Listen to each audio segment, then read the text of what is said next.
কখনো মহাসড়কে ব্যারিকেড দিয়ে লুট করা হচ্ছে গরু, আবার ব্যস্ত সড়কে প্রকাশ্যেই ঘটছে ছিনতাই। একের পর এক এমন ঘটনা প্রমাণ করে কতটা প্রশ্নবিদ্ধ কুমিল্লার আইনশৃঙ্খলা পরিস্থিতি।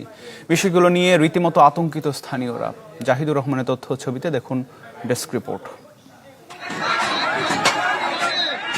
ইজি বাইক উল্টো পথে যাওয়ায় হাইওয়ে পুলিশ গত 9 জুন এক চালককে আটক করে। এর জেরে ময়নামতি হাইওয়ে পুলিশের গাড়ি ভাঙচুর ও হামলা হয়।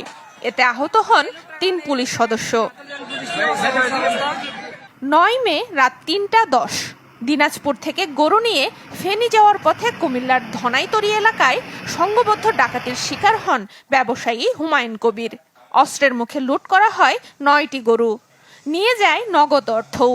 এর ঠিক 2 দিন আগে একই কৌশলে জেলার 14 গ্রামে মহাসড়কে ডাকাতি হয় 10টি গরু। বাম পাশে ছিল হুমায়ুন ভাই, ওনাকে ডাকাত দল ধরে ফেলছে। ডাইন পাশে ছিলাম আমি, আমাকে ধরে ফেলছে। উনি ডাকাত বলার কারণে ওনারে কোবাই দিল। আমি হাত দুইটা এভাবে দৌড়ি বললাম যে আমি দাঁড়াই গেছি, আমি গাড়ি হেল্পার। কোথায় দিয়ে কিসে কোন রোডে গেছে ওইগুলো আমরা ক্যামেরাগুলা ওনাকে দেখাই দিচ্ছি। এরপরেও ওনারা কোনো সিদ্ধান্ত এখনো নেই। RICL TMX, যুগের পর যুগ স্থাপনা থাকে মজবুত।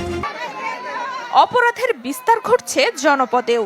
গত 16 ফেব্রুয়ারি হোমনায় প্রবাসীর স্ত্রী ও সন্তানসহ 3 জনকে হত্যা করা হয়।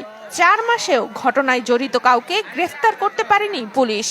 এছাড়াও হরহামেশাই চলছে ছিনতাই। পরিসংখ্যানে মিলেছে গত 6 মাসে কুমিল্লায় 28টি ডাকাতি, 37টি দস্যুতা, 244টি চুরি, 13টি অপহরণ ও 73টি হত্যার ঘটনা আছে। স্থানীয়ভাবে চুরি, ছিনতাই, ডাকাতি, রাহাজানি, মানুষ খুন এটা কিন্তু আগের তুলনায় অবশ্যই বেড়েছে। এটাকে প্রতিরোধ করবার জন্য এখন থেকে যদি ব্যবস্থা না নেয়, এটা পরবর্তীতে একটা বিরাট অবস্থানে যাবে। যদিও পুলিশ বলছে অভিযুক্তরা গ্রেফতারের পর আইনের ফাঁকফোকরে জামিনে বের হয়ে ফের অপরাধে জড়াচ্ছে। ইতিপূর্বে আটক করে দেওয়া হয়েছিল, অনেকে শুনতেছি জামিন পেয়ে বেরিয়ে আসছে। আমরা তাদেরও গতিবিধি পর্যবেক্ষণ করব। প্রিভেনশনে যে কাজগুলো এটা আমাদের অব্যাহত আছে এবং থাকবে ইনশাআল্লাহ।